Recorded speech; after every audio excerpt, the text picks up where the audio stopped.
the car, loser. We're going podcasting. Yeah. Wind down. Okay. All right. Okay. Hi, my name is Valerie. I burnt a lot of calories. I ran up to New York and then I tripled up my salary. It's me, Valerie with a V. Go ahead and buckle up your seat. Passenger parlay. It's a party. Gonna wind up. Gonna twerk it today. All right, y'all. Welcome in. Look at me working. Welcome in, guys. Hi. Welcome to my vehicle, Passenger Seat Parlay podcast, where you could just chill and vibe with your girl, Valkyrie Rain. Hello. Yeah. So today we're talking about mistakes. Just how mistakes happen day and night in life. I'm somebody who makes the most stupidest mistakes just from like thoughtlessness, I think sometimes. And just something I had to teach myself is to give yourself grace.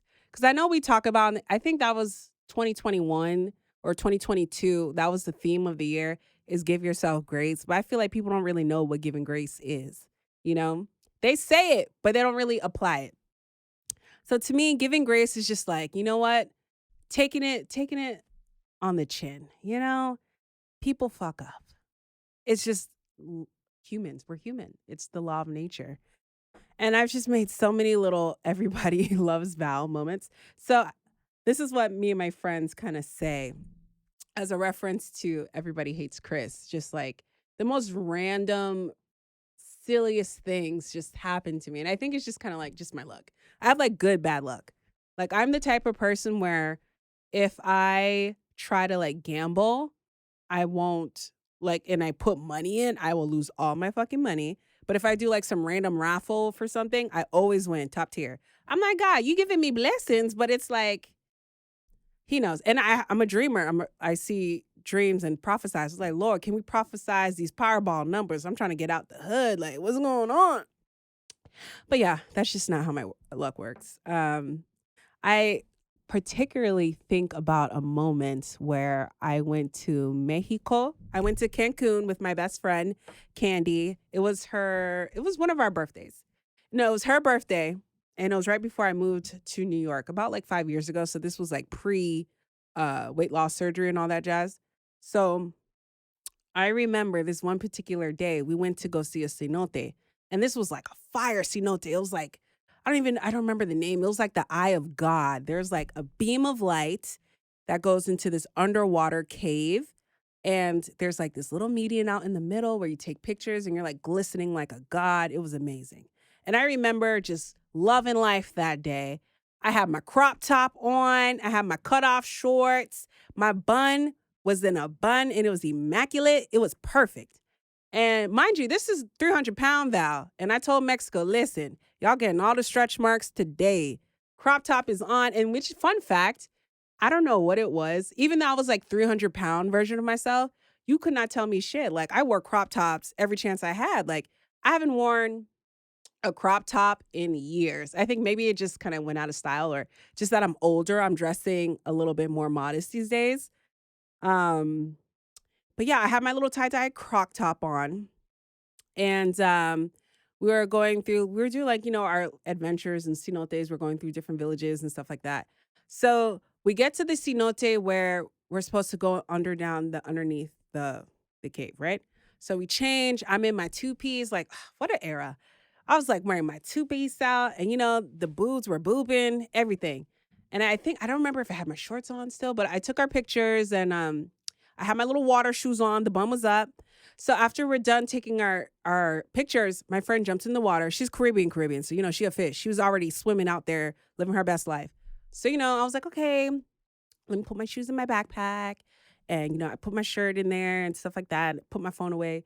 And, it was a real Tantor moment, Is the water infested? Like dipping my little toe in.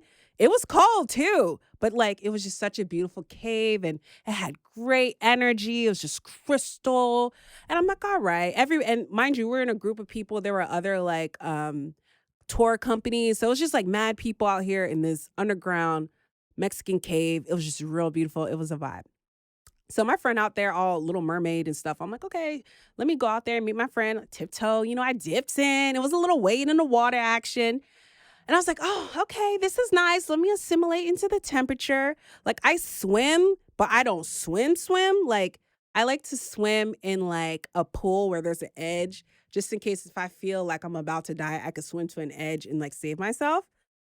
So, I'm just over there waiting in the water. Okay, I'm like, okay, let me get in neck deep, floating on my back. And I see my friends out there collecting rocks by the corner. We're such crystal kissers. Like everywhere we go in nature, we're finding rocks and we're gonna take them home. So I'm like, oh, let me go get me some rocks. So I'm like over there. I find me a little corner. I'm just shuffling for the rocks. I'm like, oh, this is nice. This is real nice. And then all of a sudden, my friend, Little Mermaid, she swims up on me and she goes, Val, do you have your backpack on? I was like, what? No. And I turned around, I was like, oh my God. I had my whole backpack on. I was so excited to get in the water that I forgot to take off my blood clot backpack, right? And I was like, oh my fucking God. And then, okay, at first I was just like upset at myself. Like, everybody loves Val. Everything. So I was just like, oh my fucking God, this is so embarrassing.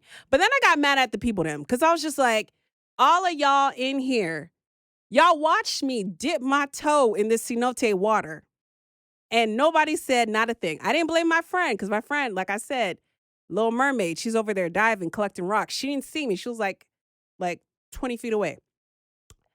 But y'all couldn't say nothing. Yo habla español, pero you could be like, oye, mami, mochila, like something. Pero nobody said nothing. Apúrate, like, mommy, oye, like something, kid? Like, y'all just let the little morena just jump in the water. Y'all saw the backpack on my back and no one said anything. I'm like, you know what? Dishonor. Dishonor on you and your whole family because y'all wrong for that, right? So I'm like, oh my gosh. I'm like, oh my God, like all my stuff was like, thank God my cell phone for some magical reason. You see God work in mysterious ways. My cell phone was not in my backpack. And it was like in my friend's bag because, like, we got to hide up, put the little clothes on. And I was like, oh my God. So I was like, I think I had snacks in there because, this was big Val. I need snacks. And we're Tauruses. If we don't eat, we're going to have an attitude and we're going to fight. So I needed my snacks were wet. I had my Converse in there wet. So I had water shoes on. And my crop top was wet. And I was just like, oh my God. So then I'm like, okay, let me go to the gift shop and get a t-shirt. And mind you, we're in Mexico where the biggest size was like an extra large men's size. And like their sizing is different. And again, this is when I was bigger. So that shirt just fit. And, in retrospect, and my friend said this first, she was like, you know what? Maybe you just weren't meant to wear that crop top for the other side of the other part of the trip. Because the second part was we were going to like ancient Mayan pyramids and like sacred places. So maybe God was like, all right, I know you're having fun out here in Mexico, but I need you to cover up them stretch marks you say you're going to show everybody. Like we need it, So I was like, okay, God, thank you for the modesty. But yeah, I was just like reflecting back. I was like, damn. But yeah, so that's just like a fun little silly mistake. And so many little things like that happens. And then it's like, I could have taken that moment and just kind of beat myself up down to the ground. Cause like before I rehabilitated my mind to not destroying myself, I would have just beat myself up and re-looped that trauma of just like, oh my God, Val, why did you do this? Versus looking at, you know what? The glass is half full, baby. And the Mayans was not impressed with your stretch marks. And God said, put on a shirt. So that's what I did. And I just thought that was just one of my everybody hates Val moments. I stopped saying everybody hates Val because words hold power. And I wanted to change that to love because it's like you have to treat yourself as the innocent soul that you are.